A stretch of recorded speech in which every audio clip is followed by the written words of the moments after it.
우리가 뇌 이야기부터 한번 시작해 보도록 하죠. 사실 되게 근본적인 질문인데요. 우리는 왜 뇌를 가지고 있을까요? 뇌라는 게 왜 생겼을까요? 아무도 질문해 보지 않았을 것 같아요. 그냥 당연히 뇌라는 게 있는 거고 타고나면서부터 뇌가 있는 거고 우리 뇌 안의 모든 작용들이 나를 결정짓는다, 이러한 이야기들을 지난 시간에 우리가 짚고 갔었는데, 과연 모든 동물이 뇌를 갖고 있나요? 모든 생명체가 뇌를 갖고 있나요? 뇌를 가지고 있는 생명체는 뭐가 다른가요? 우리 아주 간단한 예를 한번 보고 시작하도록 할까요? 우리는 왜 뇌를 가지고 있을까? 이 질문에 대해서 여러 학자들이 여러 가지 답을 합니다. 근데 그 중에 영국의 굉장히 유명한 발생생물학자 볼퍼트 교수, 이런 질문을 던지고 이렇게 답을 합니다. 우리가 뇌를 가지고 있는 것은 외부 세상의 변화에 반응하기 위해서, 그리고 운동하기 위해서다. 그러니까 뇌를 가지고 있는 모든 존재는 움직이고 그 변화에 대응하기 위해서 움직일 수 있는 능력을 가지고 있어야지만 뇌가 필요한 거다라는 이야기를 합니다. 언뜻 생각해 보면은 맞을 수 있을 것 같아요. 일단 모든 생물학자들이 늘 자주 그렇듯이 우리는 아주 원초적인 생명체에서부터 한번 찾아보면은 답을 찾을 수 있을 텐데, 볼퍼트 교수는 이런 이야기를 합니다. 말미잘과 비슷한 되게 아주 원초적인 동물이 있어요. 근데 이 동물은 바다를 이제 유충 때는 떠다니다가 바다를 그냥 떠다녀요. 이때는 움직일 수 있어요. 이때는 뇌도 있어요. 유충 때는 뇌를 가지고 바다를 움직이고 떠다니다가 어느 한순간 자기가 얻을 수 있는 영양분이 되게 많은, 정말 움직이고 막 힘들게 바다를 다니지 않아도 되는 그런 곳을 찾으면 정착을 합니다. 그리고선 거기서 성체가 돼요. 성체가 되고 나서 제일 먼저 하는 게 뭐냐면요, 나 이제 더 이상 움직이지 않아도 돼, 더 이상 막 힘들게 운동하고 변화하지 않아도 돼. 그래서 딱 정착하는 순간 제일 먼저 하는 게 자기 뇌를 먹어버립니다. 그래서 생명체는 유충 때는 뇌를 가지고 움직이다가 더 이상 움직일 필요가 없어, 먹을 건 충분해, 그럼 그 순간 제일 먼저 하는 게 자기 뇌를 먹어서 소화시켜버려요. 그 다음부터는 죽을 때까지 움직이지 않습니다. 이 볼퍼트 교수의 이론에 따르면, 가설에 따르면 우리가 뇌를 가지고 있는 이유는 외부 상황에 변화하기 위해서, 운동하기 위해서라고 이야기를 할 수가 있겠죠. 자, 그래서 우리가 이 예에 따라서 보게 되면 실제로 동물과 식물의 차이도 이해가 되겠죠. 물론 식물도 움직이긴 합니다만 식물은 급격한 변화에 대응하거나 반응할 수가 없어요. 만약에 누가 이 식물을 공격한다고 한다면 일어나서 도망갈 수가 없어요, 두 다리를 가지고. 반면에 동물의 경우에는 굉장히 빠르게 외부 세상의 변화에 대응을 합니다. 그래서 어떤 변화가 일어나게 되면은 빠르게 도망갈 수도 있고 싸워야 될 준비를 할 수도 있고, 그래서 어떤 변화할 수 있는 능력, 운동할 수 있는 능력이 훨씬 뛰어나다고 할 수가 있겠죠. 가장 많이 연구된 생물 중에 하나가 바로 지금 보시고 계신 예쁜 꼬마 선충입니다. 누군가는 예쁘지 않다고 생각할 수도 있을 텐데요, 이름 자체가 C 엘레간스라고 해서 뭔가 우아하고 예쁜 그런 선충이다라고 하는 아주 원시적인 동물에 가까운 동물인데요. 이 예쁜 꼬마 선충은요, 그 어떤 동물보다 먼저 그 유전자, 게놈도 디코딩이 됐었고요. 굉장히 간단한 동물은 맞습니다. 세포가 다 합쳐서 한 1000개밖에 되지 않습니다. 그리고 그 1000개 정도 되는 체세포 중에 한 300개 정도가 신경세포예요. 그래서 보시는 초록색으로 이렇게 염색되어 있는 것들이 신경세포인데, 그 중에서 이제 헤드, 그러니까 머리 쪽에 그 대부분의 신경세포들이 모여 있습니다. 그런데 이 가장 간단한 뇌를 지니고 있는 이 예쁜 꼬마 선충의 경우도 두 가지가 있어요. 좋아하는 게 분명하고요, 싫어하는 게 분명해요. 그래서 특별히 좋아하는 냄새가 있고요, 물질들이 있고, 그건 대부분 음식과 관련된 겁니다. 뭔가 맛있을 수도 있고 내게 영양분이 높다고 생각되는 쪽에는 그 냄새를 맡고 그쪽으로 갈 수도 있고, 좋아하는 온도가 따로 있고 그렇습니다. 그래서 특정 온도와 냄새와 음식물처럼 좋아하는 것들이 있죠. 반면에 싫어하는 것들도 있습니다. 싫어하는 건 뭐냐면요, 한번 섭취해봤더니 소화가 잘 안 되고 배가 아프다고 느껴지는, 별로 이렇게 맛 없었던 그러한 영양분, 음식의 경우에는 기억을 했다가 다시 안 먹습니다. 그리고 영양가 없는 음식 많이 먹게 되면요, 알도 훨씬 적게 나와요.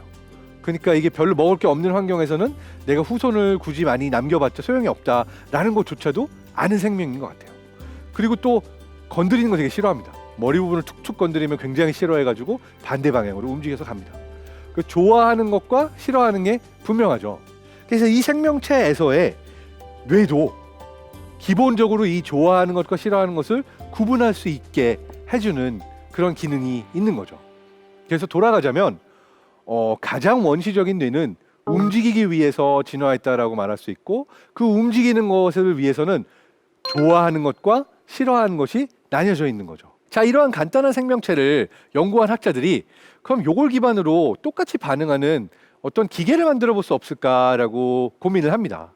그리고 나서 아까 말한 것처럼 좋아하는 게 있고 싫어하는 게 있고, 좋아하는 온도를 향해서는 가고 싫어하는 게 있어서 툭툭 치면은 도망가고, 뭐 이러한 행동을 보이는데, 이러한 똑같은 행동을 보이는 로봇을 만들 수 없을까? 이런 똑같은 행동을 보이는 기계를, 어떤 기초적인 이동 차량을 만들 수 없을까라는 생각을 합니다.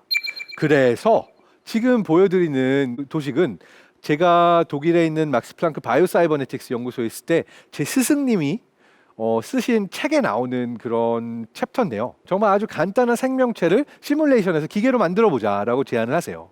그리고 나서 이 생명체는 아까 그 예쁜 꼬마 선충처럼 빛에 반응을 하고 온도에 반응을 하죠. 그렇다면은 센서 두 개가 있으면 왼쪽 오른쪽에 이 생명체가 좋아하는 요 소스, 그러니까 빛이나 온도를 향해서 갈 수 있도록 우리가 이걸 한번 디자인을 해보면 어떨까라고 생각을 합니다. 그리고 나서 아주 간단하게 만들죠. 자기 혼자 돌아갈 수 있는 모터가 달린 바퀴가 왼쪽 오른쪽에 있고요. 그 다음에 센서 두 개가 앞쪽에 있어요. 센서랑 바퀴랑 왼쪽 길이 연결돼 있고 오른쪽 길이 연결돼 있어요. 그렇다면은 얘는 어떤 행동을 보이냐면요, 얘를 2A라고 부르는데요. 센서가 빛을 이제 인지하죠. 그럼 오른쪽에 있는 센서가 여기가 더 밝은데 라고 그러면은 오른쪽에 있는 바퀴가 더 빨리 굴러가겠죠. 그럼 왼쪽은 빛을 더 많이 못 쬐니까 더 느리게 굴러가겠죠. 그럼 얘는 어떤 행동을 보이냐면은 센서가 두 개가 있는데, 같은 식으로 얘가 센서가 빛을 봤을 때 이 센서가 플러스로 내 바퀴에 전해지면은 얘는 그 빛을 피해가는 행동을 보이게 된다 라고 도식화를 해요. 근데 이거 별론데 빛을 좋아하게 만들 수 없을까? 그래가지고 반대로 왼쪽에 있는 센서가 오른쪽 바퀴로 가고 오른쪽에 있는 센서가 왼쪽 바퀴로 가게 되면은 빛을 향해서 가도록 돼 있어요. 왼쪽에 빛이 강하니까 얘 강한 거는 오른쪽 바퀴 가도록 하고, 약한 쪽은 왼쪽 바퀴면은 얘는 자동적으로 빛을 향해서 가는 그런 행동을 만들 수가 있겠죠. 그래서 이 연구들을 통해서 밝혀낸 것은 무엇이냐면 예쁜 꼬마 선충의 뇌처럼 외부 신호를 인지할 수 있고 그 신호에 따라서 어떤 행동을 만들어주는 데 있어서는 그렇게 많은 수의 신경세포가 필요한 게 아니라, 이 신경세포들을 어떤 형태로 연결만 해주면 그러면 이거에 따라서 행동이라는 걸 우리가 만들 수 있겠다 라고 해서 제가 보여준 거는 두 번째 장의 예고, 이거를 세 번째, 네 번째 장 이렇게 가면서 원초적인 어떤 감정들, 사랑이나 어떤 고통이나 기쁨이나 아니면은 호기심, 이러한 것들조차도 이러한 센서와 그 다음 모터, 바퀴의 연결로 우리가 시뮬레이션 할 수 있다라는 형태로 가설을 보여주고, 실제로 많은 로봇공학자들이 실제로 실험해보면서 정말 되네 라고 합니다. 그래서 아까 보여드렸던 300개의 신경세포를 가지고 있는 예쁜 꼬마 선충의 경우는 그 행동을 거의 똑같이 따라할 수 있는, 시뮬레이션 할 수 있는 예쁜 꼬마 선충 로봇도 만들어져서 얘가 정말로 이 예쁜 꼬마 선충이 하는 모든 행동들을, 온도의 반응, 그 다음에 먹이의 반응, 이러한 것들을 할 수 있나 실제로 로봇공학자들도 붙어가지고 실험을 하고 있습니다. 가장 원초적인 형태의 행복에 대한 정의는 그냥 좋아하는 거, 나를 괴롭지 않게 하는 거, 그게 행복 아닌가라고 시작해 볼 수 있을 것 같습니다. 물론 이게 행복의 완벽한 정의가 될 수는 없겠죠.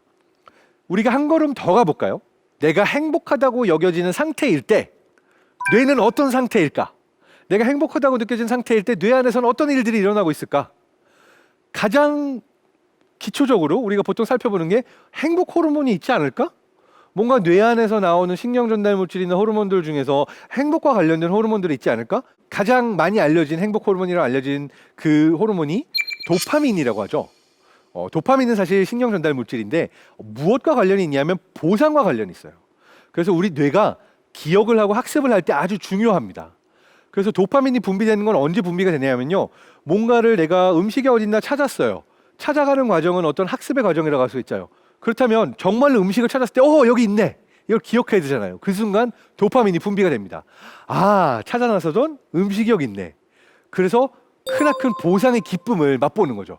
와, 여기 도파민 분비. 그렇죠? 그래서 보상, 학습과 관련되어 있는 기억과 관련되어 있는 그 호르몬이라고 할 수가 있고요. 굉장히 뇌에서 중요한 역할을 합니다. 우리가 대부분 기쁨을 느끼거나 아니면 정말 와 신난다라고 느낄 때 이것들은 대부분 도파민과 관련이 있습니다. 그러니까 생각해 보면은 우리는 음식, 먹이를 찾아 나설 때만 기쁨을 느끼는 게 아니잖아요. 물론 맛있는 거 먹었을 때 기쁘죠. 음식을 찾았을 때 기쁘죠. 그거 말고도 우와 돈을 찾았어? 돈을 주셨네? 이것도 기쁘죠. 이때도 도파민이 분비됩니다. 또는 누군가 굉장히 내가 막 짝사랑하던 누군가가 나를 사랑했어요. 나만 사랑한 게 아니라 이 사람도 나를 사랑한다라고 했을 때 뭔가 엄청난 보상이 느껴지면서 기쁘죠. 시험에 붙었을 때 기쁘죠. 이때 다 도파민이 나옵니다. 자, 두 번째는요. 이것 역시도 행복과 관련이 있다고 할 수가 있는데 다른 종류의 행복이에요. 뭐냐면요.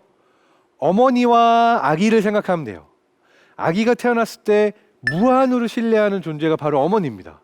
어머니 품에 앉아있을 때 서로가 신뢰하고 보호되는 느낌이 들고 그래서 어떤 본딩이 생기죠. 이러한 신뢰와 관련된 호르몬이 바로 옥시토신이라서 우리가 처음에 뭐 설렌다든지 짜릿하다든지 기쁘다든지 이러한 감정들에서 누군가와 우리가 편안해지고 우리가 누군가와 믿음을 가지고 정말 이 사람 옆에 있으면 보호된 것 같고 믿을 수 있고 이러한 편안함을 느낄 때 분비되는 호르몬이 옥시토신으로 알려져 있습니다. 신뢰의 호르몬이라고 합니다. 그래서 여러분이 친한 친구들끼리 있을 때 별로 걱정거리 없죠. 되게 마음이 편하죠. 그냥 수다를 떨고 이러면 이 친구들하고 나를 다 이해해 줄 것 같고 뭔가 서로 연결된 느낌이 있죠. 이게 바로 옥시토신이 분비돼서 생겨난다고 합니다. 반면 단점도 있다고 해요. 어떤 단점이냐면 친한 사람들끼리 있을 때는 옥시토신이 분비되는데 뭔가 나랑 친하지 않은 사람이 왔을 때는 분비가 안 되면서 불편한 감정이 드는 거. 거꾸로 그러니까 친한 사람들끼리만 있고 누구는 안 껴주고 이러한 것들도 옥시토신과 관련이 있을 수 있거든요.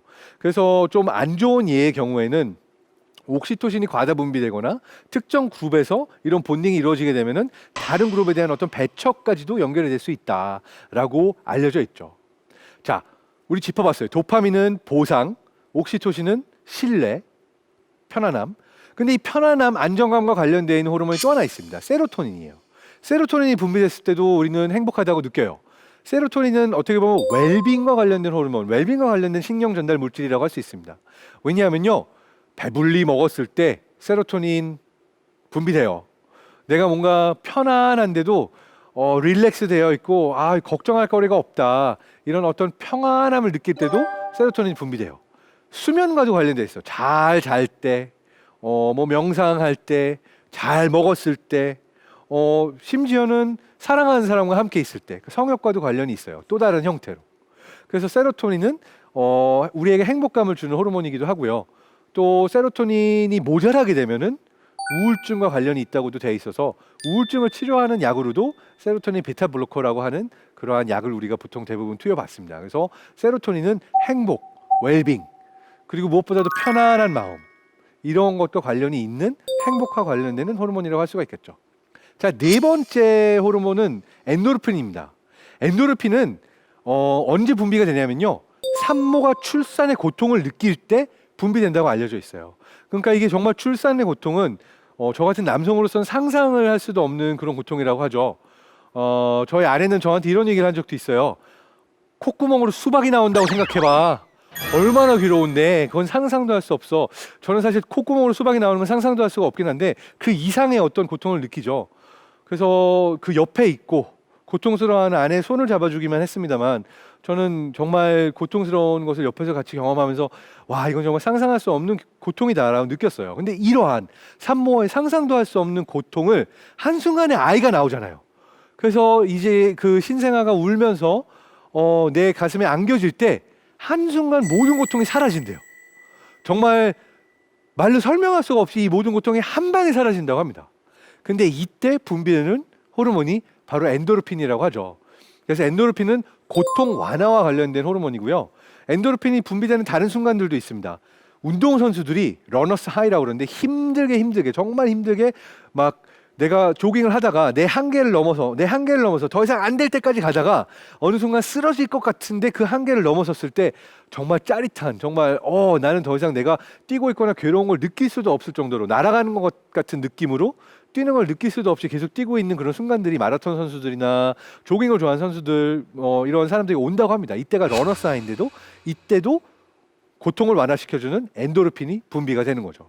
그래서 고통의 완화 그리고 내 스트레스를 완화시켜주는 이러한 호르몬이 엔도르핀이라고 할 수 있어요. 우리가 행복하다라고 말하는 어떤 순간들의 뇌를 들여다보면은 이 네 가지 호르몬들이 상호작용을 하고 있거나 이 넷 중에 하나가 작용하고 있다고 할 수가 있습니다. 자, 그렇다면은 우리는 이렇게 정리할 수 있을 것 같아요. 하나의 호르몬이 행복을 만든다. 이렇게 설명할 수는 없어요. 옥시토신이 모든 행복의 호르몬이라면 내가 어머니와 함께 있을 때 또는 좋아하는 사람들하고 함께 있을 때만 행복한가요? 그것만은 아니죠. 세로토닌, 우리가 우울증에 걸렸을 때 세로토닌 베타블로커라는 약물을 통해서 우울증을 치료하려고 한다고 하지만 이게요, 이 약물을 먹으면 바로 효과가 몸엔 있어요. 근데 우울증 치료 효과는 바로 나타나는 게 아니라 몇 주, 몇 달이 있어야 나타납니다. 그러다 보니까 세로토닌이 막 올라가고 내려간다고 이 반응 자체가 전부 나의 행복을 좌우하는 것 같진 않아요. 마찬가지로 도파민, 짜릿함이 느껴지고 심지어 이제 마약을 하거나 중독이 될 때도 도파민이 관련이 있거든요. 그렇지만 이 도파민을만을 가지고 우리가 행복한 것도 아니고요. 엔도르핀만을 가지고 뭐 조깅을 하거나 아니면은 뭐 정말 출산의 고통이 사라졌을 때 이때만 우리가 행복한 건 아니잖아요. 그러니까 호르몬 하나만을 가지고 또는 어떤 신경 전달 물질 하나만을 가지고 어떤 화학 물질이 우리를 행복하거나 행복하지 않게 하거나 하는 건 아니라고 할 수가 있어요. 그렇다면 두 번째 질문, 호르몬의 역할이 아니라면, 화학 물질이 아니라면 그냥 뇌의 특정 부위가 나를 행복하게 하는 걸까? 어느 뇌 부위들이 활성화가 되면 내가 행복할까?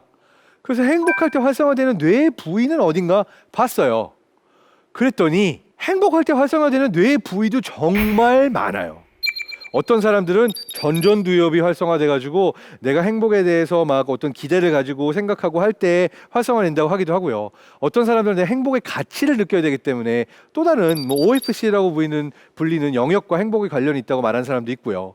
또 일반적으로 많이 알려져 있는 행복의 부위는 선조체라든지 아니면 우리가 일반적으로 중뇌에 위치해 있는 메솔림빅 패스웨이라고 하는 경로가 있어요. 그러니까 중간 변연계 경로라고 부르는 경로가 있는데 요 경로를 통해서는 주로 도파민이 분비가 돼요.